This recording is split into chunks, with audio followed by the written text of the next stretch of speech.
Hello and good morning, everyone. I'm Dr. Vandana Jahanvi, Assistant Professor at Department of Radio Diagnosis, Bharti Hospital, and I'm going to speak about imaging in joint disorders. This presentation is basically about what all imaging modalities we can use while imaging any disorder as far as musculoskeletal pathology is concerned, and we are going to stress about where we can use a particular modality and where we cannot use a particular modality, so that it can help us all in giving a holistic approach and a holistic treatment to the patient. So we'll be discussing about what patients are coming to us, what are the joints we can image, and all the imaging modalities that we can use. As far as indications for imaging is concerned, patients generally come to us at the emergency department basically for trauma where there is a bony fracture, and for this the first imaging modality obviously is the radiograph. But the problem with radiograph is that it gives only the bony anatomy. It does not give us information about the soft tissues, including the ligaments and the tendons, which are many times injured along with the bone. So as far as ligaments and soft tissue injuries are concerned, radiograph is not going to help us. We may go ahead with MRI, but again the problem with MRI is the cost and also the availability. What we have as an alternative to MRI for ligamentous and soft tissue injuries is ultrasound. Now the third indication for which patients come to us is the osteoarthritis, for which patients have chronic pain. Again, radiograph here is important because it tells us about how chronic the O is, and it gives us information about the osteophytes and the joint space. But if we want to pick up osteoarthritis early in the disease process, especially in young patients who have had history of trauma 6 months or 1 year back, radiograph is not going to help us, nor is ultrasound going to help us. What will help us is MRI. Now for infection, again, all we can know on radiograph is whether there is joint effusion or not. That also will be picked up only if the effusion is significant. In that case, ultrasound and MRI is going to help us. For inflammatory arthritis, all the imaging modalities have their own role to play, including the radiographs, which tells us information about the bones, what is happening to the subchondral space, whether there is any pannus formation or not, whether there is bone erosion or not. But the problem with inflammatory arthritis is that we do not want to pick this disease process late in the stage. We want to pick this up early in the disease process so that we can start immunomodulators as soon as possible so that erosions do not happen. And in that case, ultrasound and MRI is definitely going to help us. Obviously, we have tumors as well, the musculoskeletal tumors, and for this, radiograph, MRI and PET-CT all are required. So what are the common joints that are imaged? These include knee, shoulder, hip, ankle, wrist, elbow, foot and hands obviously. But knee, shoulder and hip are the joints which are most commonly imaged both for acute and chronic disease processes. As I've already told, the main 4 imaging modalities include radiograph, computed tomography, magnetic resonance imaging and ultrasound. Now CT, just as radiograph, is going to give us excellent bony detail. It is going to give us a 3D picture of what is happening with the bone, and therefore helps the orthopedician to plan open reduction and internal fixation. But again, assessing the soft tissue becomes problematic in CT because it does not have a good soft tissue resolution. Now we will be seeing what patients are coming to us each joint one by one, so that as I've already told you, patients are going to come us either for trauma, which may include a fracture. But if there is no fracture and patient's pain and swelling is not responding despite immobilization, we are going to think about internal derangement, whether there is any ligamentous or meniscal injury present or not. Patients might come to us just for joint effusions, Baker's cyst, bursitis and inflammatory arthritis, and obviously they are going to come to us for osteoarthritis, which is very common in the elderly population. Now as far as knee trauma is concerned, radiographs are excellent for initial evaluation and sometimes that is all that is needed, because for the patellar fracture the orthopedician is going to just wire the patella and leave it at that. We may not need anything else. Similarly, for neck or fibula fracture, we may not need anything else as far as immediate management of the patient is concerned. But what if these fractures get complicated and there is associated tendinous or ligamentous injury? Now this comes to our mind only when patient is not responding to the initial management, and in that case ultrasound and MRI is going to help us. Now for internal derangement, as I have already told, we are not going to get any information on radiograph. Also, the problem with ultrasound is that it cannot penetrate the bones to show us the ligamentous injuries, including the ACL and the PCLs, which are very commonly injured with lateral femoral condyle and tibial plateau fractures. And for that, MRI is the imaging modality for this. So if we are suspecting any internal derangement, there is instability in patient's movement, patient is saying that he has a giving away sensation, there's something wrong with his alignment, then MRI is what is needed for the patient. So in this case we can see a nice partial posterior cruciate ligament here. Now this is not going to be picked up in any other modality, not in ultrasound, not in radiograph. But the only problem is that it is costly. But it is definitely needed for that patient who has instability. Also, apart from routine ligamentous injuries, marrow edema is something which is picked up only in MRI. It is not going to be picked up in radiograph or ultrasound. Again, but it is not instantly available for all the patients.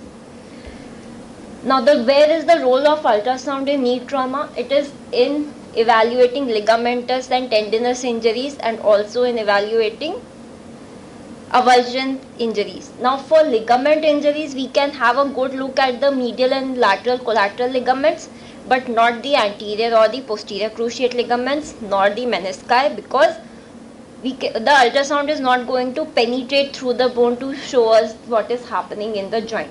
But obviously it is very, very cheap. It is easily available in emergency, especially at a setup like this institute where we have doctors round the clock. But it cannot assess bone marrow edema. Now if a patient comes to us with abnormal extension instability, this is a case where we could pick up a patellar tendon injury, and that is all that is needed for the patient. The surgeon is going to go and suture the tendon and we do not require an MRI, and that saves the patient's money, because unnecessarily patient is giving 4,500 for an MRI where he can just spend 800 rupees on an ultrasound, and that is going to manage him well. As far as joint effusions are concerned, again, that as I have told, radiograph is going to pick up joint effusion only when it is sufficient to distend the fat planes. Ultrasound and MRI both can very well pick up the joint effusions. They can also tell us about whether the effusion is simple, whether it is complex, whether there is associated superimposed infection, and whether there are chances that the patient has inflammatory arthritis and that is the cause of the joint effusion. So both are very, very good for this aspect. But as far as therapeutics is concerned, as far as managing the patient is concerned, a very important part of ultrasound is that we can aspirate that effusion under guidance, send that for microscopy, send that for culture, and if there is very, very distending joint effusion, the patient is also going to get help if we have released that pressure by aspirating a tense joint effusion. Baker cyst is another indication for which patients come to us very commonly, especially if the swelling in the popliteal fossa is very, very tense. They may come to us with acute rupture where the patient pain is mimicking deep venous thrombosis, and in such acute condition MRI may not be available, and for this ultrasound is going to show us Baker cyst very well. Again, we will be able to see whether it is a simple effusion or whether there is complex effusion, whether there is any chances of infection within that Baker cyst, and whether there is associated rupture of Baker cyst or not. Now in a tense Baker cyst like this, we can obviously aspirate all the fluid, do a Jones bandage, and the patient is going to get instant relief. MRI obviously is also going to show us Baker cyst very well. It will tell us what is happening as far as cartilage is concerned, whether there is associated osteoarthritis. But then again, it is time taking and it is costly. For inflammatory arthritis, as I have already told, all the modalities have their own role to play. As far as knee is concerned, ultrasound has diagnostic as well as therapeutic role to play. And for MRI, it is excellent for effusion and synovial involvement. What happens is, what if there is dry synovitis? So there is no significant effusion, and we may get confused on ultrasound whether the synovial thickening that we are seeing, is it actually relevant to the patient or not? Is it pathological or is it physiological? Also, sometimes we may not be able to pick up synovial thickening, especially if the patient is obese. Now in such conditions where we are in a dilemma whether to start the patient on treatment for inflammatory arthritis or not, MRI is going to help us, because if we give contrast to the patient, the pathological synovial thickening is going to enhance. It would mean that the patient has dry synovitis, and the rheumatologist can straight away go ahead and start the patient on immunomodulators. Now this is a case of inflammatory superficial prepatellar bursitis. Now if this is an isolated symptom of the patient, then we do not require anything other than ultrasound. But we would like to follow this patient whether this patient has involvement of any other joint or not. If not, well and good, we can just follow him up on ultrasound. If we want to look at what is happening to the bone marrow and we want to pick up early changes of erosions from the pannus and from the synovial thickening that may be associated with bursitis and synovitis, then we need to go ahead with MRI. But obviously we can start with a cheap procedure and start the treatment. If the patient is not responding, then we may go ahead with a costlier procedure and a procedure that takes more time for the patient. As I told you, as far as osteoarthritis is concerned, MRI is the clear winner because it is going to show us what is happening to the articular cartilage very early in the disease process. This is a case of osteoarthritis on knee. There is obvious significant reduction in medial tibiofemoral joint space and the patellofemoral joint space. Now if such a knee is there, the orthopedician is not going to send us his or her patient for ultrasound and MRI, because such a bad radiograph directly requires total knee replacement. But what if the patient is refusing to undergo a surgery and they require immediate pain relief? So in such cases, we may do image guided perineural injections in the medial geniculate nerve or the lateral geniculate nerve, and this is where ultrasound has a role to play. Again, if there is a Baker cyst associated with this, we can just go ahead and aspirate the fluid, and that is going to give symptomatic relief to the patient. Now this is a case of osteoarthritis where there are a few osteophytes, but they are not significant osteophytes that we can pick up on X-ray, but we can very well see that the erosions in the cartilage and the thinning of the cartilage is very well seen, and therefore MRI is the imaging modality if we are going to talk about cartilage. Now as far as shoulder is concerned, we can directly divide these patients into patients who are coming to us with rotator cuff pathologies and who have difficulty in abduction, patients who have adhesive capsulitis, trauma patients, patients who have had a history of recurrent shoulder dislocation, and obviously the inflammatory arthropathies. As far as rotator cuff pathology is concerned, radiograph does not have a major role to play. Which emerging modalities have a role to play are the ultrasound and MRI. Ultrasound is a very good alternative to MRI, especially since it is a dynamic study. What is very advantageous for ultrasound is that we can compare the right and the left side, and we can see dynamically whether the movements of the patient is really being hampered by that rotator cuff pathology or not. Because what happens in MRI is sometimes we have artifactual abnormal signals within the tendon, and we do not know whether that tendon has significance for the patient, whether that whatever we think like a partial tear or a tendinosis is really symptomatic for the patient, and whether he or she needs treatment for that. In that case, we might do a dynamic ultrasound and see whether the movements of the patient is really being affected or not, whether there is subcoracoid or subacromial impingement or not. And therefore in rotator cuff pathologies, we would suggest that the patient undergo first an ultrasound, and if the ultrasound is not helping the patient, then the patient may undergo MRI.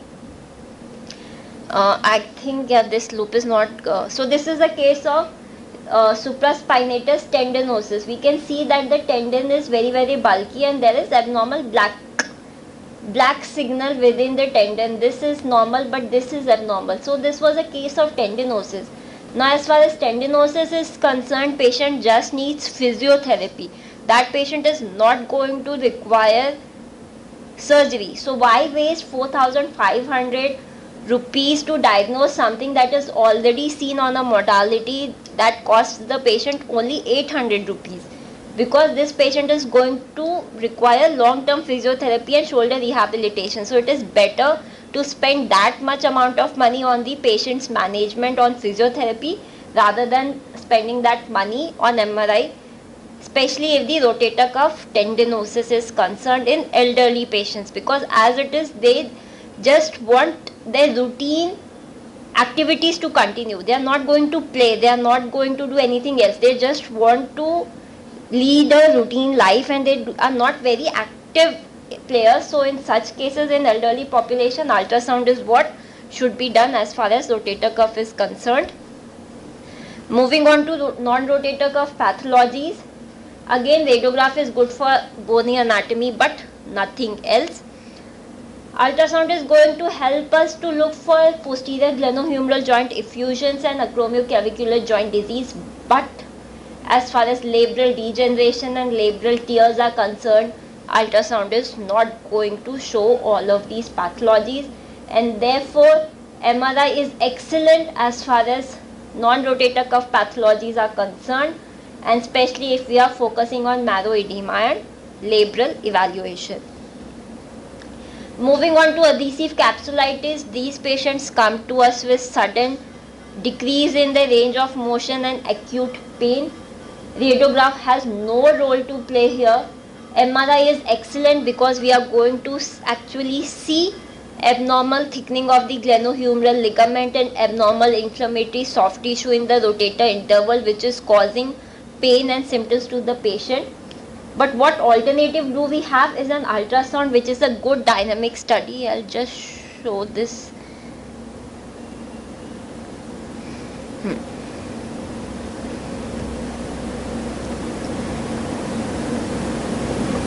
So if we are performing a dynamic study on this patient, we can very well see that the patient has a subacromial impingement and the patient is not able to perform the entire range of motions in abduction and adduction, and therefore in such cases we are very sure that this is what is abnormal with the patient, and we can also compare it with the opposite asymptomatic side and give a definite diagnosis of adhesive capsulitis and restriction of range of movement. But again, apart from adhesive capsulitis and rotator cuff pathologies and joint, we will not get information about bone marrow edema and labral evaluation, and therefore MRI is excellent for this, but obviously ultrasound is a good cheap alternative, especially if the patient is elderly and the patient is not going to undergo surgery for that. Now as far as recurrent shoulder dislocation is concerned, these patients are generally young patients who have had a history of trauma and now is recurrently dislocating his or her shoulder. Now orthopedician wants to know whether this patient requires just a shoulder rehabilitation program, just a physiotherapy, or whether the surgeon needs to go and do something about that. Now radiograph is going to give us information about the bony Bankert's lesion, which is the bony labral defect or the fracture, and the Hill-Sachs lesion, which is the humeral fracture, because of which the patient is recurrently dislocating his or her shoulder. Ultrasound has not much role to play for recurrent shoulder dislocation, but as far as MRI is concerned, it is excellent, and this is the imaging modality to perform pre-operatively. Apart from MRI, what we generally do is we perform MRI and CT for the patient in the same setting without any extra added cost, because we want to have a look at what is happening to the labrum and also what is happening to the bone. MRI is good for marrow edema, but for subtle bony cortical changes and cortical fractures, MRI may miss those pathologies for which we also perform CT, but that we do without any extra added cost. And then the surgeon is going to decide whether he or she just needs to strengthen the labrum, or they want to put up a bone graft in the humerus and the labrum to prevent future shoulder dislocation. Now this is a case of recurrent shoulder dislocation where we can see there is bone marrow edema in the humerus and there is a labral injury. Now this labral injury is purely soft tissue injury. There is no associated glenoidal fracture, and this is not going to be picked up in any other modality apart from MRI. Now as far as inflammatory arthropathy is concerned, now these things hold true for all the inflammatory arthropathies. Radiographs are going to pick up the abnormality only when there is associated bony erosions because of the pannus, and this is not when we want to pick up the disease. We can use radiographs for follow-up, but we cannot use radiographs for diagnosing the disease. So when the patient is coming to us in acute pain, his or her inflammatory markers may or may not be raised. They may be seropositive and they may be seronegative, and then the clinician and the rheumatologists are in a dilemma whether they want to start strong immunomodulators to the patient or not. If the patient really has inflammatory arthropathy, he or she is definitely going to get benefit from that immunomodulator. But if it doesn't have inflammatory arthropathy, we are unnecessarily suppressing the immune system of the patient, and therefore we need an imaging evidence whether that patient really has inflammatory arthropathy or not. So ultrasound is going to help us to have a look at synovial thickening, synovitis. Also we may have an evidence of what is happening with the cartilage, whether there is crystal deposition within the cartilage as far as gout is concerned. But again, MRI is very good because we are going to pick up dry synovitis, which we may miss up in ultrasound. What is a little problematic with ultrasound is that it has a steep learning curve, and unless the sonologist is very experienced in seeing these patients of inflammatory arthropathy, we may miss early dry synovitis, and therefore in cases of dilemma we perform MRI, but what we perform first is ultrasound. So this is a case of severe subacromial subdeltoid bursitis associated with inflammatory arthropathy, that was rheumatoid arthritis. Now a very big advantage of ultrasound again is that we are going to compare the right and the left side, and we can actually aspirate this effusion, and if the patient is not responding to oral immunomodulators or oral NSAIDs, we are going to go ahead and inject steroid there, and we may sometimes also inject steroid along with lignocaine so that patient gets immediate symptomatic relief, because of that pain the patient is not able to perform his or her daily routine activities, and we want the patient to have immediate relief, and this is where ultrasound has a very important role to play. As far as hip is concerned, again for hip radiographs are good only when it is late in the disease process. Ultrasound becomes a little tricky and difficult because it is a deep seated joint and we are not able to get sufficient ultrasound penetration, especially in adult patients who are obese. And as far as hip pathologies are concerned, we are going to pick up gross joint effusions and synovial thickening, but we may miss avascular necrosis. Actually, ultrasound is not a modality for AVN. We perform radiograph and then we perform MRI. We perform MRI to pick up that disease process early in the stage. And for pediatric pathologies, ultrasound is good because we do not want to sedate the patient for long and we do not want to expose the patient to radiation. So if we are suspecting infective or inflammatory synovitis or transient synovitis or even developmental dysplasia of hip in a neonate, we perform ultrasound first as far as pediatric population is concerned, but in adult populations, after the radiograph, we generally perform MRI. But again, if there's a sports injury, there's an active player, and we are thinking in the lines of avulsion injury, and the patient has come to us in emergency department, MRI may not be available at that particular point of time, and we may just perform a quick ultrasound to look for whether there is a gross hematoma within the muscle, or whether there is any avulsion injury or not. So as far as trauma is concerned, again radiography is going to help us see the fractures. MRI is excellent. In fact, we may also require a CT for pelvic fractures and to see whether the urinary bladder is involved or not, and we may perform CT urography to look for intraperitoneal extravasation of urine. As far as ultrasound is concerned, no significant role to play except for tendon avulsions, because we may pick up rectus femoris and sartorius avulsions in case of athletes who have underwent any trauma while playing. For AVN, as I've already told you, MRI is the clear winner, and this is what we want to perform.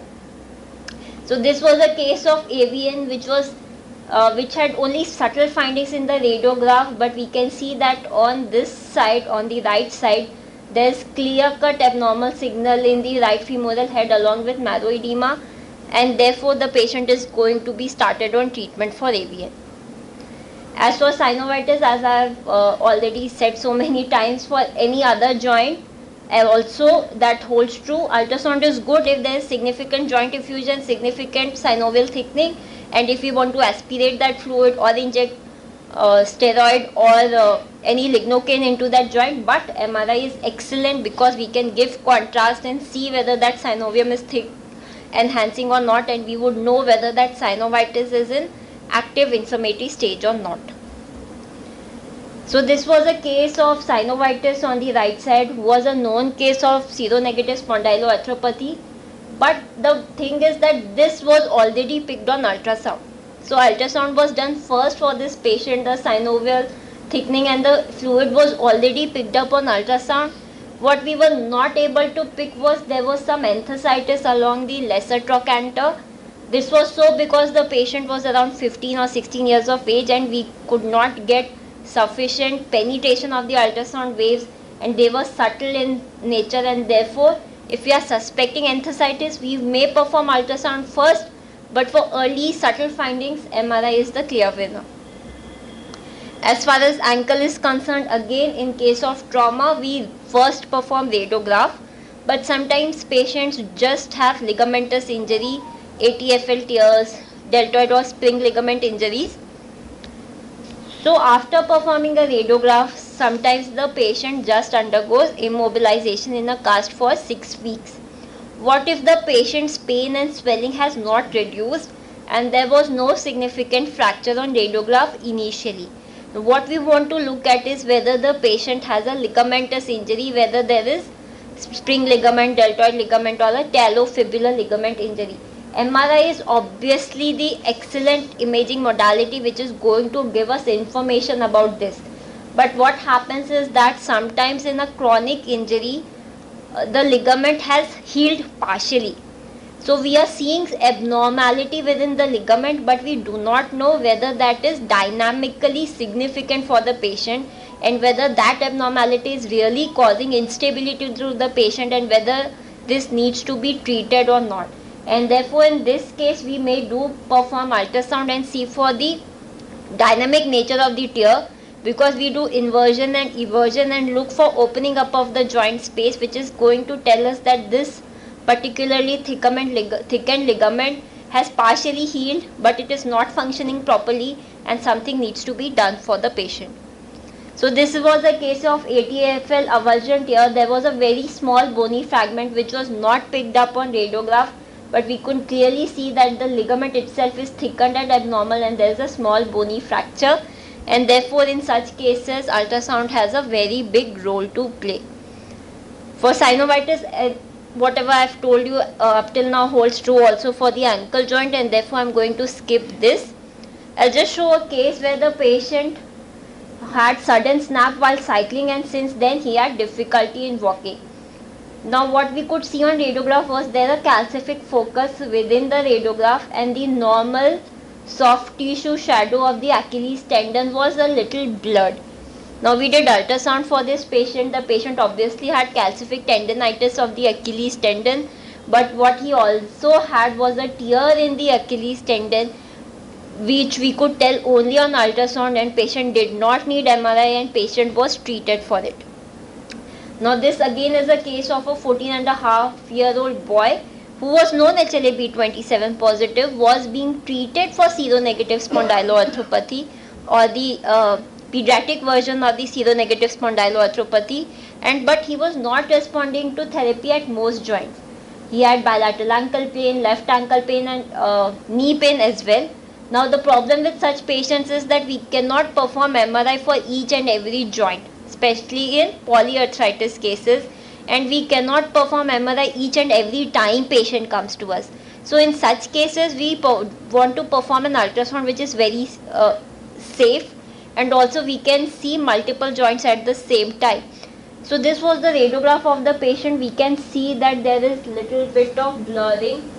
If we see this side of the calcaneum, we will see that there is irregularity on the calcaneum and there is soft tissue swelling. So this patient actually had enthesitis at that site, Achilles enthesitis, which also took up vascularity. So if we are seeing color flow within the tendon on color Doppler, we know that this is active inflammation and this patient needs aggressive treatment.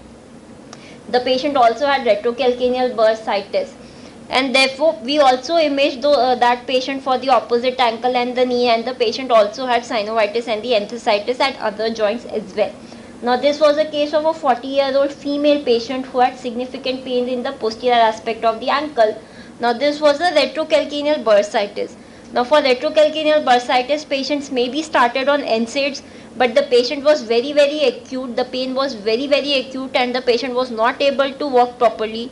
And what we did for the patient is we injected 1 cc of triamcinolone and lignocaine, and the patient had almost immediate relief, because we had given lignocaine to the patient, but the patient did have relief for the coming few weeks, and therefore we could manage this patient with the help of ultrasound.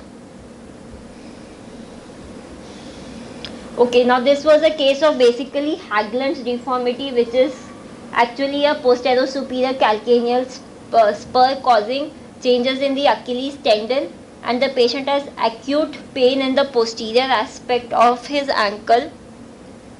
So the tendon was very swollen on ultrasound. We could see the spur, and we could also see a bit of retrocalcaneal bursitis, and there was active inflammation when we could see vascularity. Now for such a patient, we do not require MRI, because we know that the abnormality is seen on radiograph and the abnormality is also seen on ultrasound. But for some reason the patient also underwent MRI, and the MRI actually did not give us any extra information, and therefore in such cases we can save some money for the patient and actually divert that money for the management rather than just diagnosing that particular disease process. As far as wrist is concerned, again patient is either going to come to us for trauma or inflammatory arthritis or carpal tunnel syndrome. Now carpal tunnel syndrome is one pathology where ultrasound is a clear winner. MRI also gives us excellent information as far as carpal tunnel syndrome is concerned, and whether there is any associated space occupying lesion within the carpal tunnel that is compressing on the median nerve. But because now we have high resolution ultrasound probes, sometimes ultrasound actually is a winner over MRI as far as carpal tunnel syndrome is concerned, and especially if the patient is a case of rheumatoid arthritis and has bilateral carpal tunnel syndrome. So in such cases we cannot image both the wrists just to diagnose carpal tunnel syndrome. We want a clear-cut diagnosis and manage the patient further. So we will not waste that money on MRI to diagnose carpal tunnel syndrome, because that we can see clinically as well. Patient is going to have tingling and numbness in the area that is supplied by the median nerve, but we just want an imaging evidence and then start the patient on treatment, and in such cases ultrasound is better. So this was a case of carpal tunnel syndrome. This is the median nerve which is actually narrowing at the level of the carpal tunnel syndrome. and this was because of certain tenosynovitis present within the flexor tendons.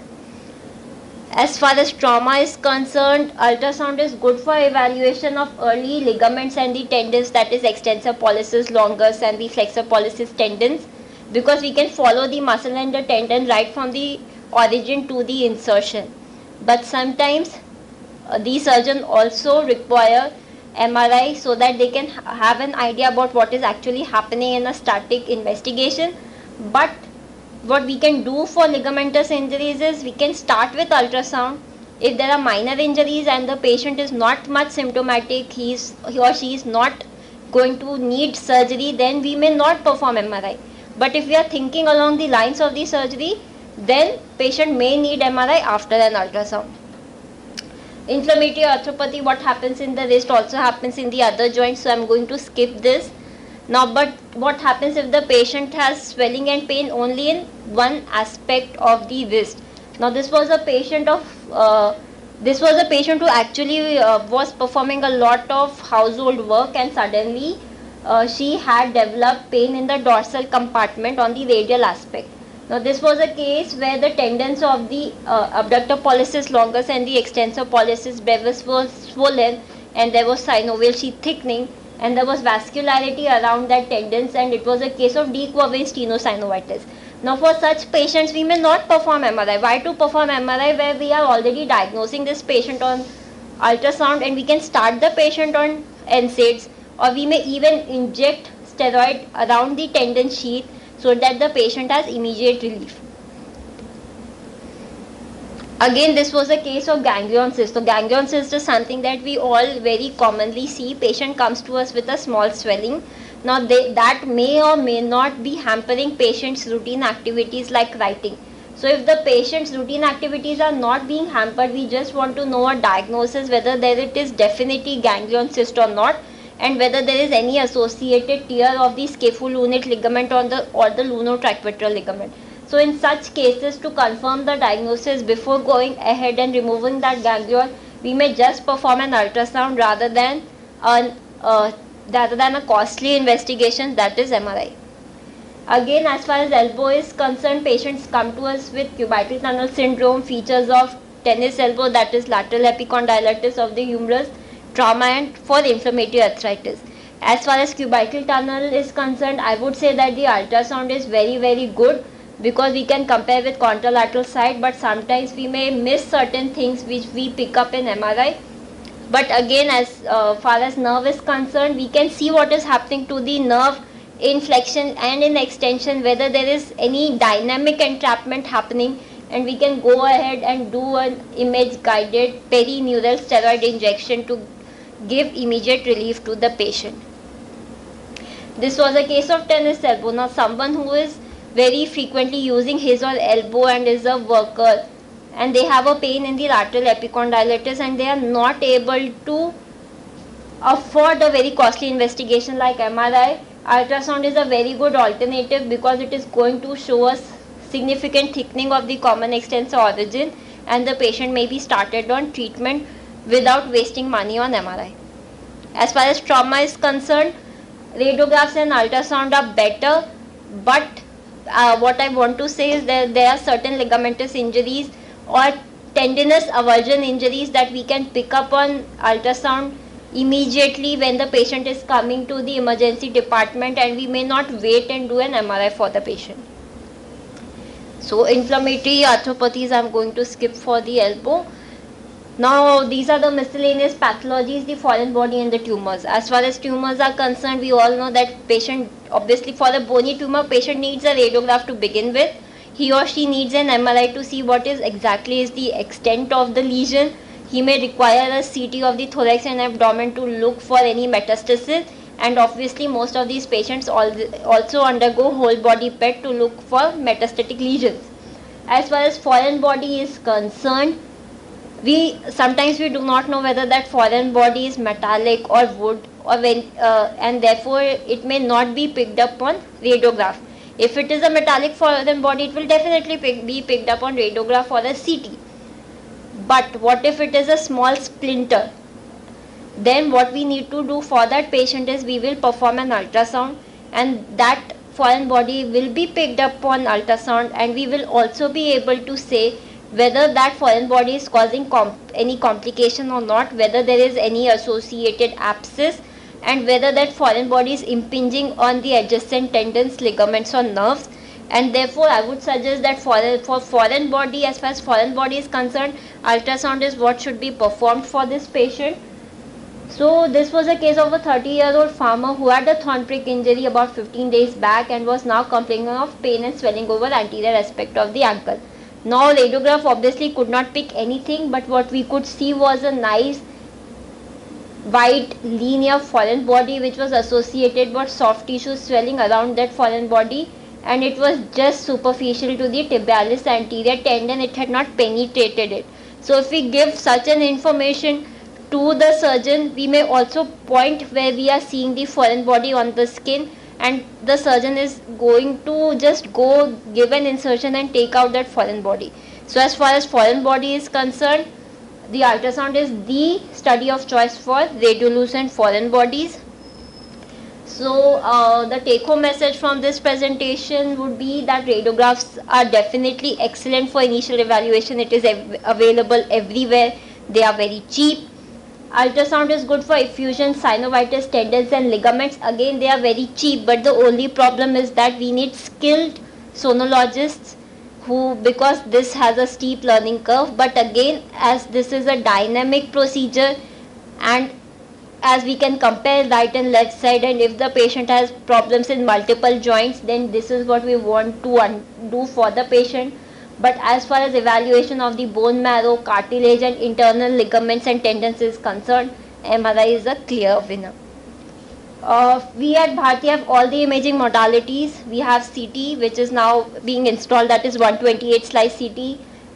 We have a 3 Tesla MRI, which will now be running within the 15 days. We have excellent sono machines with high frequency transducers, and we have Dr. Joban Babulkar ma'am, who comes to us every Wednesdays in the morning and who is a very well known specifically musculoskeletal sonologist, and obviously we also have the radiograph. So we will be able to provide a holistic diagnosis as well as treatment to the patient at this institute.